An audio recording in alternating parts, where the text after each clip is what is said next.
हुन्छ। दोस्रो कोरिन्थी 3 अध्यायमा हामी अध्ययन गर्दैछौँ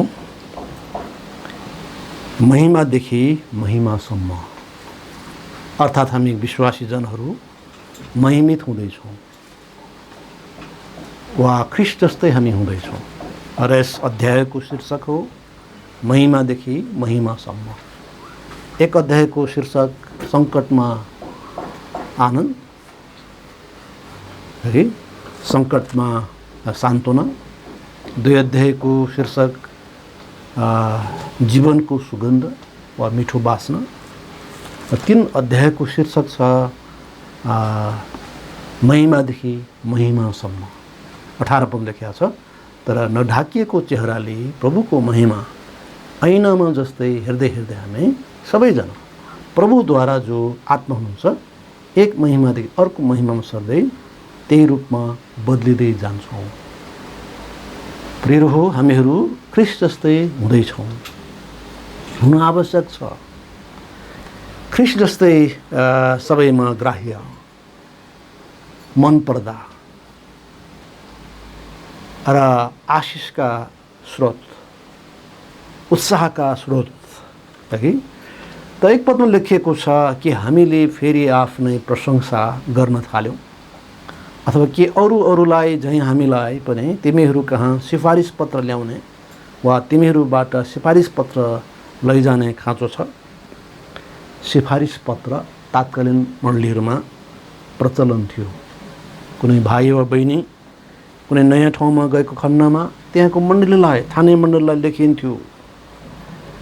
अपोल्लोसको सम्बन्धमा एफेससको बगालले चिठी लेखेका थिए कि जसरी पावल लगायत सबै प्रभुका जनहरू जो थिए त्यहाँ अघि एउटा मण्डली स्थापना भयो र पछि त्यस बगालले अपोल्लोसको लागि, कोरिन्थका विश्वासीहरूका लागि अथवा विश्वासीहरूलाई सिफारिस पत्र लेखेका थिए। पुस्तक प्रेरितको 18 अध्याय 27मा त्यो लेखिएको छ। यो खण्ड हामी एकैछिन पढ्नेछौँ। यसर्थ तात्कालीन संसारमा क्रिस्चियन मण्डलीहरूको बिचमा यो प्रचलन थियो, सिफारिस पत्रहरू लेख्ने चलन थियो। है, पुस्तक प्रेरितको 18 अध्याय 27मा जब तिनले पारी अखैयामा जाने इच्छा गरे र कोरिन्थमा भाइहरूले चेलाहरूलाई तिनलाई स्वागत गरून् भने उत्साह दिएर लेखे। आमेन। तिनी आइपुगेपछि जसले अनुग्रह साथ विश्वास गरेका थिए उनीहरूलाई तिनले धेरै सहायता गरे। है, यसर्थ सिफारिस पत्रको आदान प्रदान राम्रो कुरा हो। सिन्क्रे मण्डलीका सेविका फिबीको लागि पावलले लेखेका थिए रोमको मण्डलीलाई सिफारिस पत्र, यो राम्रो कुरा हो। र यसले अन्तर्मण्डलीय समझदारीता पनि प्रदर्शन गर्दछ। एउटाको सिफारिसलाई अर्कोले वास्ता नगर्ने, सिफारिस पत्रको आवश्यकता महसुस पनि नगर्ने, होइन। यताबाट विद्रोह गरेर गएको होला, उता हार्दिक स्वागत गर्ने, उताबाट विद्रोह गरेर गएको होला, अर्को ठाउँमा हार्दिक स्वागत गर्ने र यस्तो किसिमको गतिविधिलाई पनि नियन्त्रण गर्दछ। है, अहिलेको समयमा अब यो किसिमको सिफारिस पत्रहरू सधैँ आवश्यक नपरिरहला, फोनबाट बने, होइन। उहाँ आउँदै हुनुहुन्छ, उहाँ यस्तो व्यक्ति हो भनेर भन्दा त्यो धेरै ज्यादै महत्त्वपूर्ण हुन्छ। है, यसर्थ जब मण्डलीहरू सङ्गतिमा रहन्छन् सिफारिस पत्रहरूको महत्त्व हुन्छ र बदमासहरू, विद्रोहीहरूले मौका पाउँदैन। है, एक ठाउँमा अनुशासन गरेर अर्कोमा भाग्ने, अर्कोमा कारवाही गरेर अर्कोमा भाग्ने, यस्ता गतिविधिको पनि नियन्त्रण हुन्छ। सही व्यक्तिको पहिचानको निम्ति कहिलेकाहीँ सिफारिस पत्रको ज्यादै ठुलो महत्त्व छ। तर पावलको निम्ति भने यस्तो आवश्यकता पर्दैन कोरिन्थ आउनलाई वा त्यहाँबाट अन्त जानलाई, किनभने त्यस मण्डली स्वयं सिफारिस पत्र हो पावलको लागि। पावल को हो भन्ने कुरा, कोरिन्थ मण्डली स्वयं सिफारिस पत्र हो। 2 पद लेखिएको छ, तिमीहरू नै हाम्रो पत्र हो जो हाम्रा हृदयहरूमा लेखिएको छ र सबै मानिसहरूद्वारा चिनिन्छ पढिन्छ। पावलको भन्ने कुरा र पावलका साथसाथमा सेवकाई गर्ने सहकर्मीहरू जसले कोरिन्थमा सेवकाई गरे है, उनीहरूको भन्ने कुरा कोरिन्थ मण्डली स्वयं के हो त पत्र हो। यसरी पावलको निम्ति कोरिन्थीहरूको बिचमा सिफारिस पत्र आवश्यक पर्दैन, उनीहरू नै पत्र हुन्। पावलको प्रेरितपनको छाप नै कोरिन्थको मण्डली थियो। वास्तवमा पहिलो कोरिन्थ 9:2 भनेको छ कि उनी प्रेरित थिए कि थिएन। कतिले प्रश्न गर्थे पावल प्रेरित होइन। प्रभुले भन्नुभयो प्रेरित, र उनले बारम्बार भनेका छन्, गवाही दिएका छन्, प्रभुले मलाई प्रेरित हुनलाई बोलाउनु भयो, अन्य जातिहरू बिचमा प्रेरित हुनलाई है। प्रभुका 12 प्रेरितहरू थिए र साथै यी अन्य जातिहरूको लागि पावललाई प्रेरितको रूपमा छान्नुभयो। र पावलको प्रेरितपनको छाप पनि कोरिन्थ मण्डली थियो। यसरी कोरिन्थ रूपी पावलको पत्र सबै मानिसहरूद्वारा पढिन्छ, सुनिन्छ। कोरिन्थको मण्डली पावलद्वारा पावलको प्रचारद्वारा सुरु गरिएको हुनाले यो भएको हो। यसर्थ प्रियहरू, वास्तवमै एउटा चर्चको सदस्यको सिफारिस पत्र भनेको त्यो चर्च स्वयं पनि हुन्छ। त्यो चर्चले गवाही दिन्छ, फल्ना भाइ एकदम ठिक छ, फल्ना बहिनी एकदम ठिक छ। यसैले थाने मण्डलीमा हाम्रो गवाही महत्त्वपूर्ण छ। थाने मण्डलीमा गवाही बिग्रेको छ, विद्रोही गर्छ, उटपट्याङ गर्छ है, भाइहरूलाई फटाउने, भाड्ने आदि इत्यादि गर्छन्।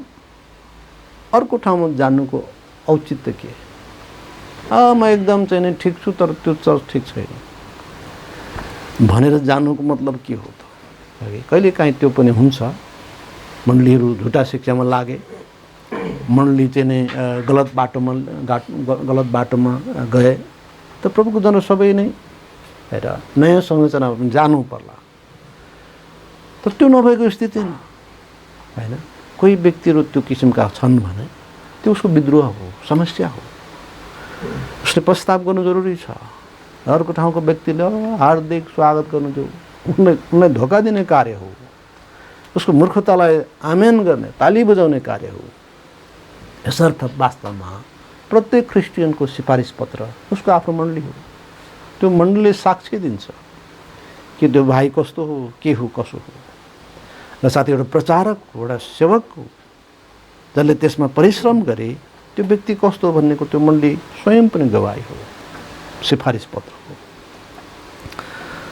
र 3 पदमा लेखिएको छ, यो प्रकट भएको छ तिमीहरू ख्रिस्टको पत्र हौ, जसको सेवा हामीद्वारा भएको छ, जो मसीले लेखिएको छैन, तर जीवित परमेश्वरका आत्माले ढुङ्गाका पाटीहरूमा होइन, हृदयका मासुरूपी पाटीहरूमा लेखिएको छ है। यसरी यहाँनिर थप विषय उल्लेख भएको छ कि कोरिन्थ मण्डली पावलको लागि सिफारिस पत्र होइन, सिफारिस पत्र मात्र होइन, ख्रिस्टकै पत्र पनि। अर्थात् कोरिन्थको मण्डलीमा ख्रिस्ट पढिन्छ, कोरिन्थको मण्डलीद्वारा ख्रिस्ट पढिन्छ। र कहिलेकाहीँ विश्वासीहरू पनि ख्रिस्टको जीवित पत्र भनेर भनिन्छ। र हामी जहाँ जहाँ जान्छौँ मानिसहरूले हामीलाई पढ्छन्, हामीले सुनाएको कुरा बाइबल पढेर वा पल्टाएर सुनाएको कुरा सायद व्यवस्था गर्ला, तर हाम्रो बोली चाली गतिविधि आचार व्यवहारमा पढिरहेका छन्, ध्यान दिएर हेरिरहेका छन्। हामी बसिरहेका टोल छिमेकी हुन्, सबैले पढिरहेका छन् हामीहरूलाई। यसर्थ हामी राम्रो कुरा पढौँ, ख्रिस्ट पढौँ। मण्डली कोरिन्थ मण्डली ख्रिस्टको मण्डली हो, ख्रिस्टको पत्र हो। यसर्थ यो महत्त्वपूर्ण कुरा हो। र साथै 4 पदमा लेखिएको छ, अनि ख्रिस्टद्वारा परमेश्वरतर्फ हाम्रो यस्तै भरोसा छ है कि हाम्रो यही आशा छ, यही हामी अपेक्षा गर्छौँ कि कोरिन्थ मण्डली ख्रिस्टको पत्र भइरहनेछ, ख्रिस्टको गवाही भइरहनेछ र ख्रिस्टको वास्तविकता सत्यता त्यस मण्डलीलाई हेरेर बुझिनेछ कि सबैजना ख्रिस्ट जस्तै हिँडेर, सबैजना उहाँको वचनअनुसार जिएर यस मण्डली ख्रिस्टको पत्र बन्दछ। र साथै सिकाइअनुसार अघि बढेर पावलहरूका सिफारिस पत्र बन्दछ र यही भरोसा गरिएको छ। र 5 पदमा लेखिएको छ कुनै चिज आफैबाटको जस्तो ठान्नलाई हामी आफै योग्य छैनौँ, तर हाम्रो योग्यता त परमेश्वरबाटको हो। र हामी दोस्रो महत्त्वपूर्ण मुद्दा यहाँ हेर्छौँ, देख्छौँ। योग्यता त पहिलो कुरा सिफारिस पत्र कुरा आयो कि मण्डली स्वयं हाम्रो सिफारिस पत्र हो। त हाम्रो बारेमा हामीले भनिरहनु पर्दैन, मानिसहरूलाई सुनाइरहनु पर्दैन। र दोस्रो कुरा छ यहाँ योग्यताको कुरा। पावलको योग्यता के थियो त? निश्चित रूपमा पावलको योग्यताबारे मानिसले प्रश्न गर्छन्। उनी प्रेरित होइनन्, यो वा त्यो होइनन्, आदि कुराहरू, बोल्न सिपालु छैनन्, आदि इत्यादि कुराहरू जे होला। तर पावलको योग्यता परमेश्वरबाट हो। र साँच्चै नै हामीहरूले पनि ईश्वरीय योग्यता पाउनुपर्छ कि र पावलले आफ्नो विषयमा के ठान्दछ त्यो महत्त्वपूर्ण छैन, तर परमेश्वर पावलबारे के ठान्नुहुन्छ त्यो महत्त्वपूर्ण छ कि र उहाँको मण्डलीले के ठान्दछ त्यो पनि महत्त्वपूर्ण हुन्छ। आफ्नो बारे हामी के ठान्दछौँ त्योभन्दा पनि मण्डलीले मेरो बारे के गवाई दिन्छ त्यो महत्त्वपूर्ण छ। अनि ख्रिस्टले के गवाई दिनुहुन्छ त्यो महत्त्वपूर्ण हुन्छ। तसर्थ हामी नम्र हुनु जरुरी छ। परमेश्वरको भयमा सेवा गर्नु जरुरी छ कि परमेश्वरले समयमा हामीले उठाउनु हुनेछ। पहिलो पत्रुस 5:5-7 भने छ हामीले यो वा त्यो भनिरहनु पर्दैन, हामी आफै उठ्नु होइन चाह गरिरहनु पर्दैन, त प्रभुले आफ्नो समयमा उठाउनुहुन्छ। र 6 पदमा लेखिया छ उहाँले हामीलाई नयाँ बाचाका योग्य सेवकहरू बनाउनु भएको छ, लेखको होइन तर आत्माका सेवक, किनकि लेखले मैले जीवन दिनुहुन्छ। त हाम्रो योग्यता परमेश्वरबाटको हो र उहाँले हामीलाई त्यो योग्यता प्रदान गर्नु के लागि त नयाँ बाचाका सेवाको लागि है। के लागि उहाँले योग्य पार्नु? नयाँ बाचाका योग्य सेवकहरू बनाउनु भयो, अर्थात् परमेश्वरको अनुग्रहको सेवक बनाइयो। एफिसी 3:7 भनेको छ कि पावल प्रेरित छैन, परमेश्वरको अनुग्रहको दान अनुसार सुसमाचारका सेवक बनाइएको हो। यसर्थ अब पावल हिजो जस्तो व्यवस्थाका ठुला कुरा गर्ने मानिस छैन आज, त उनी ख्रिस्ट र उहाँ क्रुसमा टङ्गाइएको सत्यताका प्रचारक हुन्। अब उनी नयाँ बाचाका सेवक हो, त्यसका लागि उनलाई योग्य बनाइएको हो। पुरानो बाचा पुरानो नियमलाई भनिन्छ, नयाँ बाचा नयाँ नियमलाई। त पुरानो बाचा अनुसार थुमाको बलिदान हुन्छ, त नयाँ बाचा अनुसार ख्रिस्टको बलिदान भयो। पुरानो बाचा अनुसार सालिँदै बलिदान दिइरहनुपर्छ, नयाँ बाचा अनुसार एकपटक सदाको लागि बलिदान भएको छ। पुरानो बाचा अनुसार कामद्वारा मुक्ति पाइन्छ, नयाँ बाचा अनुसार ख्रिस्टको अनुग्रहले सित्तैमा मुक्ति पाइन्छ। यसर्थ पावलहरू यस नयाँ बाचाका सेवक हुनलाई योग्य बनाइएको हो, जसको योग्यतामा, जसको सेवामा, योग्यतापूर्ण सेवामा कोरिन्थ जस्तो महत्त्वपूर्ण मण्डलीको स्थापना भयो। यद्यपि यसमा समयक्रममा समस्याहरू आए, तैपनि यस मण्डलीमा व्यापक सुधार भयो र उत्साहको कुरा थियो। यसर्थ 2 बाचाहरूको कुरा बाइबलले गर्छ, एउटा सिनाईबाट आयो, एउटा यरुसलेमबाट आयो। गलाती 4:24-26 भनेको छ होइन। सिनाई एउटा चाहिँ सियोनबाट अथवा यरुसलेमबाट, र लेखले मार्छ भनेको छ, अर्थात् व्यवस्थालाई लेख भनेको छ। यो गर र त्यो गर भन्ने आदि थुप्रै आज्ञाहरूले भरिएको छ। तर अब नयाँ बाचा आत्माद्वारा परिचालित छ, अथवा पवित्र आत्माले यसमा कार्य गर्नुहुन्छ। र मानिसले आफ्नो पापहरूबाट पश्चाताप गर्छ, ख्रिस्ट यीशु जो बलिदान हुनुभयो, फेरि बौरी उठ्नुभयो, उहाँमा विश्वास गर्दछ, उनीहरूमा पवित्र आत्मा वास गर्नुहुन्छ। एफिसी 1:13-14 भनेको छ, सुसमाचार सुनेर विश्वास गरेपछि पवित्र आत्मा हामीमा छापको रूपमा आउनु र यो स्वतः आउनुहुन्छ भनिएको छ। त हामीले कहीँ आउँदैन, उपवास प्रार्थना गरेर हामीलाई आत्मा खन्याउनुहोस् भनिरहनु पर्दैन। यो स्वभावतः परमेश्वर अनुग्रहले दिने कुरा हो। हाम्रो कामले, हाम्रो प्रार्थनाको मात्र, हाम्रो भक्तिको मात्र, आत्मिकताको मात्रले होइन, त्यो मात्रको आधारमा होइन, तर उहाँको अनुग्रहको आधारमा यो सित्तैमा हामीलाई दिन्छ। लेखले मार्छ तर आत्माले जीवन दिन्छ। त्यस आत्मामा हामी छौँ। त परमेश्वरले हामीहरूलाई दिनुभएको अनुग्रह बमोजिम हामी अब नम्र बनौँ र उहाँको सेवा गरौँ र उहाँले नम्रलाई उठाउनुहुन्छ। जब हामी उठाइन्छौँ त हामीलाई उहाँले आफ्नो सेवाको निम्ति प्रयोग गर्नुहुनेछ। हाम्रा साक्षी पवित्र जनहरू हुनेछन् जो नै हाम्रो जीवित सिफारिस पत्र पनि हो। तपाईँ हाम्रो गवाई विश्वासले दिन्छन्, मण्डलीले दिन्छ। हामी साक्षी बिगार्छौँ, मण्डलीले त्यो साक्षी दिन्छ।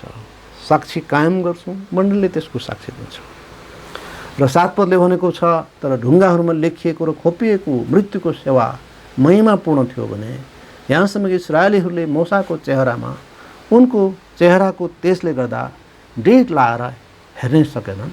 त्यो तेज मेटिनेवाला थियो। त्यहाँनिर हामी पाउँछौँ कि त्यही लेख र आत्माको कुरा वा पुरानो बाचा र नयाँ बाचाको कुरा है। त्यो पुरानो बाचा पनि उज्जवल थियो है, त्यो पनि महिमी थियो, महिमापूर्ण थियो। यहाँसम्म इस्राएलीहरूले मूसाको चेहरा हेर्न सकेनन्। 40 दिनसम्म व्यवस्था ग्रहण गर्ने क्रममा मूसा परमेश्वरको साथ रहँदा उनको मुख उज्जवल भए र इस्राएली समक्ष आउँदा मानिसहरू छक्क परे। उनको मुख अत्यन्तै चमकदार थियो कि मानिसहरूले हेरिरहन सकेनन्। त्यो अवस्था उनीहरूले आफ्नो मुखमा घुम्टो लगाएर मूसालाई हेर्थे।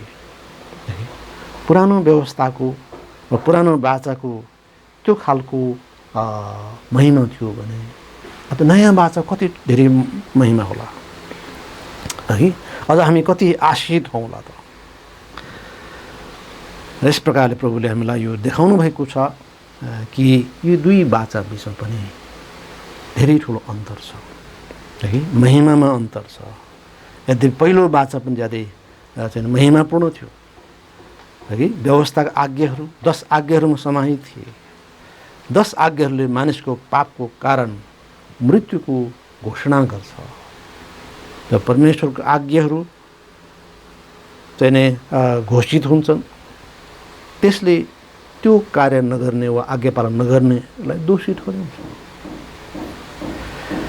त त्यो पनि महिमापूर्ण थियो। ती आज्ञाहरू महिमामा दिएको हो। यहाँसम्म इस्राएलीहरूले उनलाई हेर्न सकेनन्, मूसालाई हेर्न सकेनन्। प्रस्थान 34 को 30 पदमा लेखिएको छ।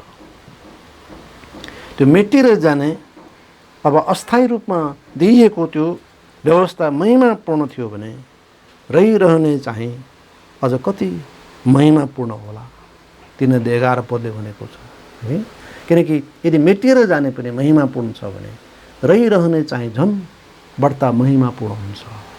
आज हामी रहिरहने बाचामा छौँ र आज हामी उज्जवल पारिएका छौँ, आशिषित पारिएका छौँ, महिमित पारिएका छौँ। र हामीहरूको एउटा चमक छ, हामीहरूको एउटा महिमा छ। यसै कारण मानिसहरूले कोरिन्थीको मण्डलीमा ख्रीष्टको महिमा देख्नेछन्। मण्डलीहरूमा जो प्रभुको मण्डलीहरू हुन् ख्रीष्टको महिमा देख्नेछन्। ख्रीष्टको महिमा देख्नु असल कुरा हो कि मानिसहरूले मण्डलीहरूमा ख्रीष्ट देखुन्। ख्रीष्ट कस्ता हुनुहुन्थ्यो? नम्र,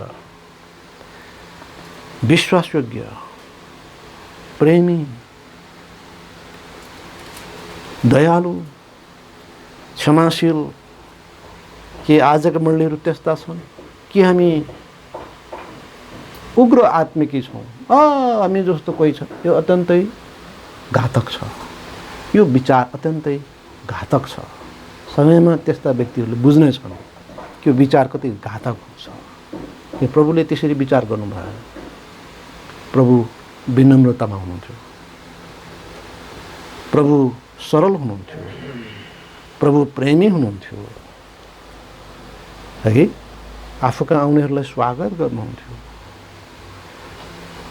एकपल्ट चेलाहरूले भनेका थिए, प्रभु तिनीहरूलाई रोक्नुहोस् किनकि तिनीहरू हामीसँग छैनन्, तिनीहरूले बप्तिस्म दिइरहेका छन्।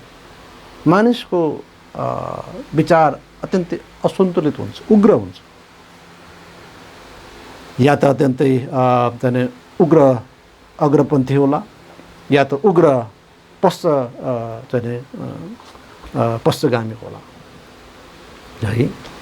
त प्रभुले के भन्नु, जो हाम्रो विरोधमा छैनन् ती हाम्रो पक्षमा छन्।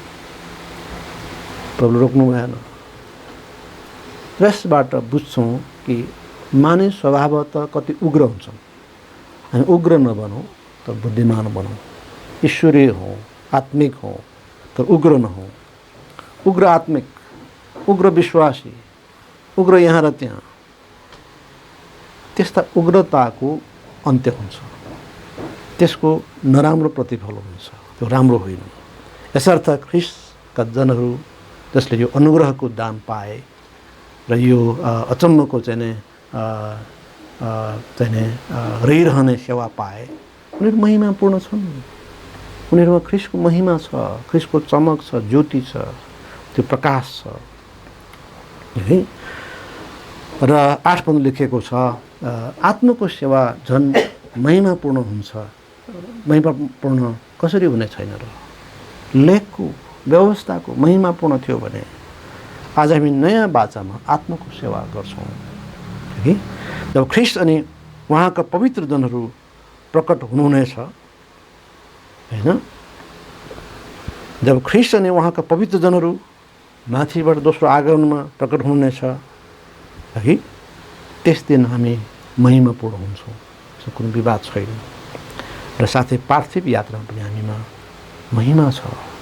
एक महिमादेखि अर्को महिमामा हामी बढ्दै गइरहेका छौँ। 18 पदले त्यही कुरा भने हो। हामीमा त्यो चमक छ, त्यो गजबको ईश्वरीय गवाई हामीसँग छ, ईश्वरीय त्यो पत्र हामीमा छ।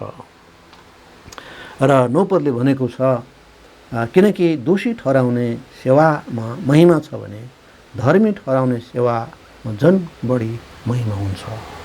व्यवस्था दोषी ठहराउने हो, तर अनुग्रह बचाउने होइन, अथवा धर्मी ठहराउने महत्त्वपूर्ण पक्ष हो। अथवा पुरानो बाचा दोषी ठहराउने हो, नयाँ बाचा धर्मी ठहराउने हो। तर नयाँ बाचाको विशिष्टता छ, विशेष चमक छ, विशेष महिमा छ। र यसो भएको हुनाले हामी यो देख्छौँ त व्यवस्थाले मार्छ। दोषी ठहराउनले भने छ त्यसलाई अर्थव्यवस्था, व्यवस्थाले मार्छ, लेखले मार्छ। त्यो 9:56 त्यो लेखिया छ। रोमी 7:9-11 पनि त्यो भनेको छ। तर आज हामीहरू धर्मी ठहराउने सेवामा छौँ, अर्थात् सुसमाचार जसले परमेश्वरको धार्मिकता प्रकट गर्छ र ख्रिस्टमाथि विश्वास गरेर धर्मी ठहरिन्छ। र 10 पदमा लेखिएको छ, किनकि जे महिमापूर्ण बनाइएको थियो जितिदिने महिमाको कारणले त्यो पनि यस सम्बन्धमा केही महिमापूर्ण भएन है। सुसमाचारको महिमाको कारण व्यवस्थाको महिमापूर्ण भएन। यसर्थ व्यवस्था एउटा समयको लागि थियो, अस्थायी। किनभने व्यवस्था मूलतः सुसमाचार वा ख्रिस्ट कहाँ देखाउने एउटा शिक्षक हुनलाई, मार्गदर्शक हुनलाई दिइएको एउटा समयको लागि। र हामी पाउँछौँ 12 पदमा, यसकारण यस्तो आशा भएको हुनाले हामी बोल्नमा बढी साहस देखाउँछौँ। हिजो जस्तो होइन, निश्चित रूपमा हिजो पावलको एककालले साहस थियो, तर आज पावलले त्यो ठुलो अन्तर देखेको छ कि हिजो पावल व्यवस्थाको पक्षधर मानिस हो, व्यवस्थाको वकिल हो, तर अब उनी सुसमाचारको वकिल हो, सुसमाचारको पक्षमा बोल्ने व्यक्ति हो है। सुसमाचारको सेवाले ल्याउने अचम्मको परिणामको कारण सुसमाचार बोल्नमा ठुलो साहस पावललाई थियो। आज हामीमा हुनुपर्छ। प्रिय हो, हामी केवल परमेश्वरलाई हेरौँ, सत्यतालाई हेरौँ, मानिसलाई हेरेर नहेरौँ, नभुल्न पर्छौँ। यसलाई पछ्यायो त्यसमा पनि समस्या छ, यसमा यसलाई पछ्यायो त्यसमा समस्या छ। यो प्रकारले हामी आफै भ्रममा समाप्त हुन सक्छौँ। त ख्रिस्टले हेरौँ, त्यहाँ कुनै परिवर्तनको छाया छैन, अगवत कुनै परिवर्तनको छाया छैन। र हामीलाई आनन्द छ र सबै खाले आशिष छ। र 13 पदमा लेखिएको छ, अनि मसाले जस्तो होइन तर मेटेर जाने कुराको अन्त इस्राएलीहरू ढिड लगाएर हेर्न नसकुन् भने आफ्नो चेहरामाथि घुम्टो हालेका थिए। हेर्नुहोस्, त मूसाले व्यवस्था दिए वा मूसाद्वारा व्यवस्था दिइयो र उनको मुहार मानिसहरूले हेर्न सकेन। त्यसैले मानिसहरूले उनको मुख हेर्न नसकेको कारणले आफ्नो मुख ढाकेका थिए। व्यवस्था 34 को 30-35 यो कुरा उल्लेख भएको छ। व्यवस्था 34 30-35 तर अब ख्रिस्टमा त्यो घुम्टो हटाइन्छ प्रत्येकको निम्ति। अब हामी डराउनु पर्दैन। अब हामी परमेश्वरमा सिधा हेर्छौँ। कुनै किसिमको विषको त्यो भय, त्यो डर अब हामीमा रहेन। किनकि उहाँको अनुग्रहको सुसमाचारले भन्छ, जसले विश्वास गर्छ ऊ जिउने छ। रोमी 10:10 लेखेको छ है। विश्वास गर्ने विश्वासीहरूको निम्ति सुसमाचारमा घुम्टो लगाइएको छैन अब। तर विश्वास नगर्ने यहुदीहरूको निम्ति त्यो घुम्टो लगाइएकै छ अझै पनि। र यहुदीहरू मात्र होइन, अन्य जातिहरू वा जातिहरू नेसन्सहरूको लागि पनि त्यो घुम्टो लागेकै छ। विश्वास गर्दैन, टुवा परेर त सुन्छन्, सायद एकपटक चर्चमा आउँछन्, टुवा परेर सुन्छ, कुरो बुझ्दैन। किनकि उनको हृदयमा घुम्टो लागेछ, यो अरूको धर्म हो, म यो कुरा मान्दिनँ, सुनु मात्रै, म यसलाई मेरो मतलब छैन। त उनीहरूको हृदयमा घुम्टो लागेको हुन्छ। र 14 पदले भनेको छ, तर तिनीहरूका मनहरू अन्धा पारिएका थिए, किनकि आजको दिनसम्म पनि पुरानो नियम पढ्दा हुँदै त्यही घुम्टोले ढाकिरहेको हुन्छ। त्यो घुम्टो ख्रिस्टमा हटाइन्छ। पुरानो नियम त पढ्छन् रात दिन होइन, पढ्छन् यहुदीहरू अहिले पनि यरुसलेमको पश्चिम पर्खालमा पुरानो नियम पढिरहेका हुन्छ, तोरा पढिरहेका हुन्छ, त कुरा बुझ्दैनन्, घुम्टो लागेको छ। यी क्रिस्चियन भनेका चाहिँ दुष्ट हुन्, ख्रिस्ट भनेका दुष्ट हुन्, यो प्रकारले उनीहरूको सोचाइमा रहेको हुँदा, अन्धकारले छोपेको हुँदा बाइबल त पढ्छन्, यशाया 53 पढ्छन्, विभिन्न खण्डहरू पढ्छन्, तर बुझ्दैन। यसरी नै हामी पनि आफ्नो हृदयहरूमा घुम्टो लगाउने अवस्था, लगाएको अवस्था हुनसक्छ। यो हाम्रो समस्या हो। पापले हाम्रो जीवनमा घुम्टो राख्ने काम गर्छ, जसले हामी सत्यता बुझ्दैनौँ, देख्दैनौँ। जबसम्म मानिस ख्रिस्टमा आउँदैन, तबसम्म उसका निम्ति घुम्टो लगाइएकै हुन्छ। येशूलाई ख्रिस्टको रूपमा विश्वास नगर्दासम्म पुरानो नियम पढ्दा हुँदै घुम्टो लगाइएकै हुन्छ। पुरानो नियम पढ्दा हुँदै, नयाँ नियम पढ्दा हुँदै कुरो बुझ्दैन। र 15 पदमा लेखिएको छ, तर आजको दिनसम्म पनि मूसाको पुस्तक पढ्दा हुँदै तिमीहरूको हृदयमाथि घुम्टो हालिएको हुन्छ। धेरै ठुलो सङ्ख्यामा यहुदीहरूको हृदयमा अझै पनि घुम्टो हालेकै अवस्था हुन्छ होइन। अर्थात् घुम्टो हृदयमा लागेको हुन्छ। र प्राकृतिक मानिसले आत्मा कुराहरू बुझ्दैनन् भनेको छ। पहिलो कुरिन्थी 2:14 प्रोफेसर होला, टिचर होला, विद्वान होला, राजनीतिज्ञ होला, यहाँ त्यहाँ होला, हृदयमा घुम्टो लागेको छ। यो क्रिस्चियन भनेको विदेशी हो, येशू भनेको कुनै एउटा चाहिँ धर्मगुरु हो, त फरक रूपले हेरेको अवस्थामा, जान्न बुझ्न नचाहेको अवस्थामा हृदयमा घुम्टो लागेको हुन्छ। हृदयमा समस्या भएका क्रिस्चियनहरूका हृदयहरूमा पनि घुम्टो लागेको हुन्छ। राम्रो प्रचार भयो, पास्टरले वा प्रचारकले राम्रो प्रचार गर्नुभयो, तर हृदयमा घुम्टो लागेको छ। मलाई त्यो पास्टरको वचन सुन्न मन छैन, त्यो प्रचारकको सुन्ने मन छैन, त उसको लागि त्यो समय बडो कष्टप्रद हुन्छ।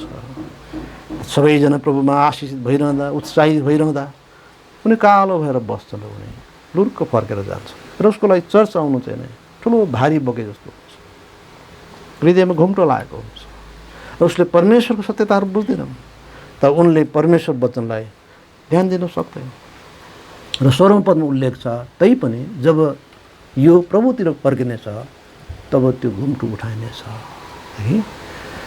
यसर्थ जब मूसा परमेश्वर सामु जान्थे, आफ्नो घुम्टो हटाउँथे, जब इस्राएलीहरू प्रभुतिर फर्कन्थे घुम्टो हटाइन्थ्यो। घुम्टो हाम्रो पापको कारण लागेको हुन्छ है। र मूसाले पनि घुम्टो लगाएको अवस्था, किनभने मानिसहरूले बिन्ती गरे, अनुरोध गरे, कृपा गरे मूसा तपाईँ मुख ढाक्नुहोस्, किनभने हामी तपाईँ मुख हेर्न सकेनौँ। मानिसको कारणले घुम्टो लगाउनु परेको हो। त परमेश्वर कहाँ जाँदा घुम्टो लगाउँदैन्थे। र 17औं पदमा उल्लेख छ, अब प्रभु आत्मा हुनुहुन्छ अनि जहाँ प्रभुको आत्मा हुनुहुन्छ त्यहाँ स्वतन्त्रता हुन्छ है। ख्रिस्टले स्वतन्त्र पार्नुहुन्छ। यूहन्ना 8:36 भनेको छ, जब कोही ख्रिस्टमा आउँछन् त उसलाई स्वतन्त्र पारिनेछ। रोमी 8:15, गलाती 4:7 भनेको छ। हामी हिजो सबै खाले अन्धविश्वास र सबै खाले रीति कुरीति आदि इत्यादिले हामी छोपिएका थियौँ, अनुबन्धित थियौँ। कहीँ यात्रा गर्नु पऱ्यो, बार हेर्नु पऱ्यो, अनि ग्रह नक्षत्रको कसको पोजिसन कता छ त्यो हेर्नु पऱ्यो। यी सबै खाले अनावश्यक शङ्का र अनावश्यक कुराहरूले हामी त्यसरी अनुबन्धित थियौँ। जाँदा हुँदै बिरालले बाटो काट्यो, ल अशुभ भयो, यात्रा स्थगित। यद्यपि उसको लाखौँको चाहिँ घाटा होस्, त्यो यात्रा स्थगित गर्दा ल बिरालले बाटो काट्यो। बिरालले बाटो काट्नु, कुकुरले बाटो काट्नु हुने, बिरालले बाटो काट्नु नहुने, त्यो के हो होइन? यो सबै हावा हो। भनिन्छ कि अरबतिर बिरालले बाटो काट्यो भने शुभ हुन्छ, राम्रो हुन्छ। त नेपालतिर चाहिँ त्यही कुरो अशुभ हुने, यो के हो? यो सबै मानिसको विचार त रहेछ त। कि बिरालले बाटो काट्न नपाउनु, कि ऊ हिँड्न नपाउनु होइन? लोखर्केले अन्य चिजले कि बाटो काट्नु मिल्दैन, त्यो उसको लागि बाटो होइन। सबै प्राणी, सबै पन्छीले बाटो काटेको हुन्छ। बाटो काट्ने त होइन, कागले, चराहरूले हाम्रो बाटो नै नागेर गएका हुन्छ। त्यो के हो? यी सबै कुरा हावा हुन्, तर यी सबै कुराहरूले हामीलाई बन्दी बनाएको हुन्छ। तर ख्रिस्टमा हामी स्वतन्त्र बनाइएका छौँ। प्रभुले धन्यवाद होस्। हामी सारा डर र भयमा जिउँथ्यौँ। राति सुत्दाखेरि बोक्सीको डर मान्थ्यो। बोक्सीले थिच्ला कि भनेर देब्रेपट्टि फर्केर सुत्नुपर्छ भनिएको हुन्थ्यो। मलाई बडो डर लाग्थ्यो राति। ओतानो सुत्दाखेरि त्यसले थिच्ला भनेर मार्ला भनेर डर लाग्थ्यो चाहिँ त्यो अवस्था थियो। तर आज त्यो डर छैन। म अधिकांश समय ओतानो सुत्छु, कुनै डर छैन। त्यो स्वतन्त्रता आज हामीलाई छ। हामी सबै खाले अन्धविश्वास, कुरीति, सबै खाले मानवीय विचारहरूबाट स्वतन्त्र छौँ। ख्रिस्टमा हामी स्वतन्त्र पारिएका छौँ। र 18औं पद लेखिएको छ, तर नढाकिएको चेहराले प्रभुको महिमा ऐनामा जस्तै हेर्दै हेर्दै हामी सबैजना प्रभुद्वारा जो आत्मा हुनुहुन्छ एक महिमादेखि अर्को महिमामा सर्दै त्यही रूपमा बदलिँदै जान्छौँ। त सुसमाचार ऐना हो जसले ख्रिस्टको महिमा प्रतिबिम्बित गर्छ। परमेश्वर वचन ऐना हो जसले ख्रिस्ट प्रकाश गर्छ। तर यस संसारको देवले विश्वास नगर्नेहरू हृदयहरूलाई अन्धा पारेको हुन्छ। दोस्रो कोरिन्थी 4:4 भन्छ यस संसारको देवले, हेरी दोस्रो कोरिन्थी 4:4 लेखेको तपाईँ छेउमा छ, जसमा यस संसारको ईश्वरले विश्वास नगर्नेहरूको मनहरूलाई अन्धा पारेको हुन्छ। ख्रिस्टको महिमाको सुसमाचार ज्योति तिनीहरूमाथि नचम्कोस् भनेर ख्रिस्ट चाहिँ परमेश्वरको प्रतिरूप हुनुहुन्छ। यसर्थ कति दुःखको कुरा हो। विश्वास नगर्नेहरूका जीवन कति दुःखद छ। गरिबी एकातिर छ, महामारी एकातिर छ। त यी सबै कुरीतिर, यी सबै अन्धविश्वासले मानिसहरू अन्धा अवस्थामा छन्। शान्ति छैन, चयन छैन। त सुसमाचारद्वारा विश्वास गर्नेहरू हृदयहरूमा अब ख्रिस्ट चम्किनुहुन्छ। त्यो अन्धापन हटाइन्छ, उज्जवल पारिन्छ, देख्ने बनाइन्छ, वास्तविकता बुझ्ने, यथार्थ बुझ्ने बनाइन्छ। आज हामीहरू उहाँलाई ऐनामा हेर्दछौँ, तर एक दिन उहाँलाई हामी मुखामुख हेर्नेछौँ। पहिलो कोरिन्थी 13:12 भन्छ एक दिन हामी सिधै हेर्नेछौँ। आज हामी ऐना मार्फत देख्छौँ उहाँलाई। जसरी मसाको मुख उहाँको सामने बस्ने क्रममा चम्किला हुँदै गए, त्यसरी नै विश्वासहरू पनि उहाँलाई हेर्दै हरेक दिन बाइबल पढ्दै उहाँलाई हेर्दै एक महिमादेखि अर्को महिमामा बदलिँदै जान्छन्। जति हामी बाइबल पढ्छौँ, बाइबल बुझ्छौँ, पालन गर्छौँ, हाम्रो जीवन फरक हुन्छ। हामी ख्रिस्ट जस्तै हुन्छौँ, उहाँ जस्तै हुन्छौँ। हामी जसलाई हेर्छौँ हामी त्यही रूपमा बदलिँदै जान्छौँ। लेखिएको छ, खराब सङ्गतले भला चालचलन बिगार्छ। त्यही चोर फटालाई, उटपटाङ काम गर्नेलाई पछ्याउँदा छोरो त्यस्तै हुन्छ होइन? त्यही गाँजा खाने, चरेस खाने, दुष्ट काम गर्ने,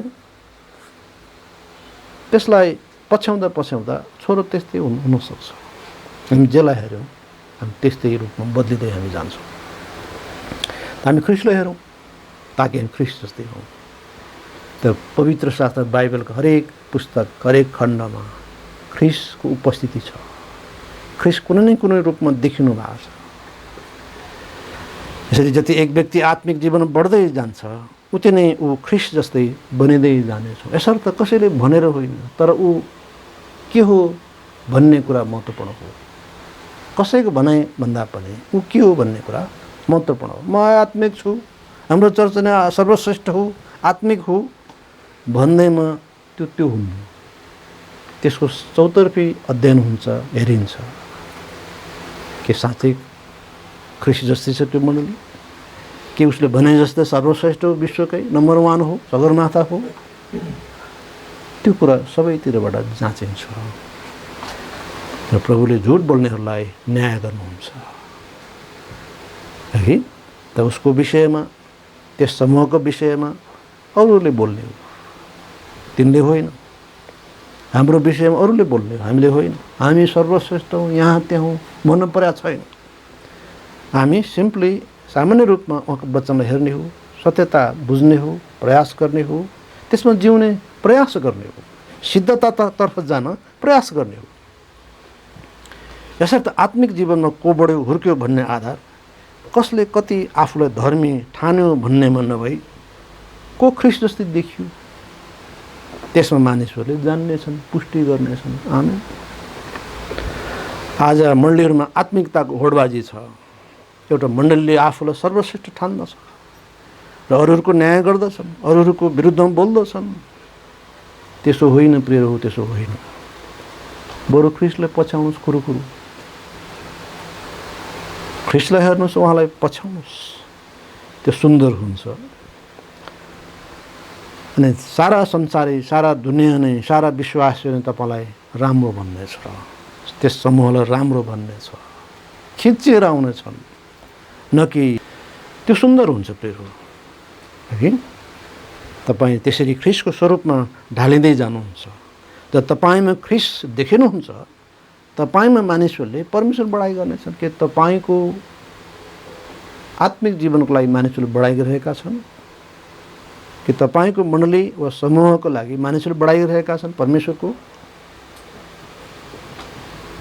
तसर्थ धार्मिकताको अहङले भरिएर अन्धो धार्मिकतामा हामी जिउनु हुँदैन, उग्र धार्मिकतामा हामी जिउनु हुँदैन। हामी चाहिँ नि यहाँ र त्यहाँ हौँ। धेरै मानिसहरू आवट हरिएका छन्। बरु हामी दिनहुँ उहाँलाई हेर्दै ख्रिस्टको स्वरूपमा एक महिमादेखि अर्को महिमामा प्रवेश गरौँ। हामी ख्रिस्ट जस्तै हौँ। प्रभुले हामी सबैलाई आशीष दिनुहोस् यस वचनमा। हामी